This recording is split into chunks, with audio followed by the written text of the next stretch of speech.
आप पे सीधा हनुमान जी की कृपा है। हनुमान जी आते हैं, दुर्गा जी आते हैं। आजकल लोगों को बढ़िया हनुमान जी भी बहुत आने लगे हैं इस कलयुग में। आप सोचिए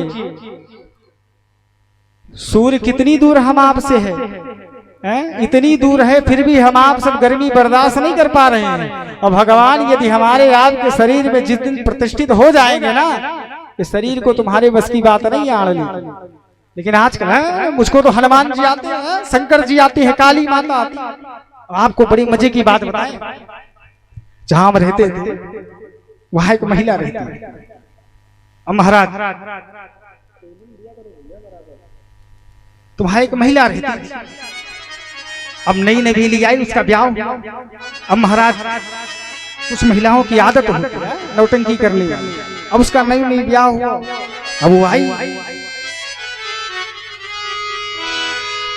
अब मॉडर्न बहुत ही मोबाइल चलाने वाली आजकल।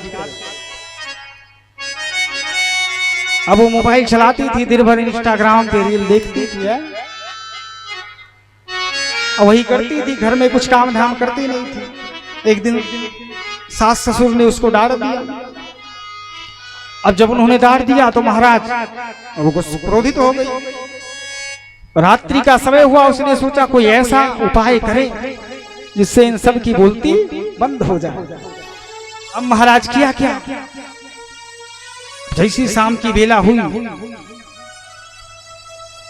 अब मूड हिलाना चालू कर दिया।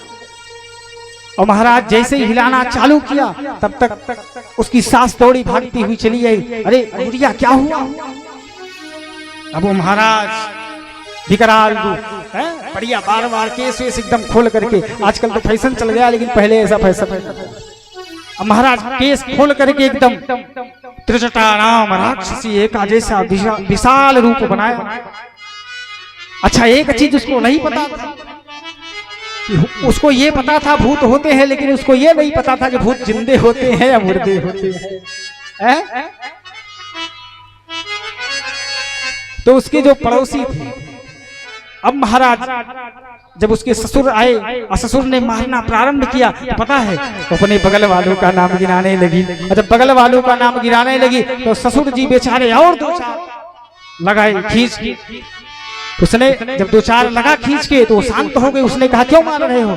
अरे बोले जिसको भूत तुम बता रही हो वो भी जिंदा और है और चाय पी रहे हैं बगल में हैं। वो जिंदे को ही भूत बताने लगी। क्यों? उसको ये पता ही नहीं था, ज्ञान ही था ही नहीं कि भूत जिंदे होते हैं या मुर्दे होते हैं। इसलिए हमारे आपके जीवन में ज्ञान कब प्राप्त होगा? बोले जिसके पास बैठोगे, जैसा बैठोगे वैसे ही ज्ञान प्राप्त होगा। लेकिन यदि किसी साधु संत के पास बैठोगे, जो शिक्षित पढ़े लिखे व्यक्ति होंगे, उनके पास बैठोगे, वो अपनी ज्ञान की चर्चाएं करेंगे। और किसी संत के पास बैठोगे तो बहुत बड़े तो महात्मा नहीं बन जाओगे दंडी वाले, लेकिन इतने बड़े महात्मा जरूर बन जाओगे कि भगवान की कृपा हो जाएगी।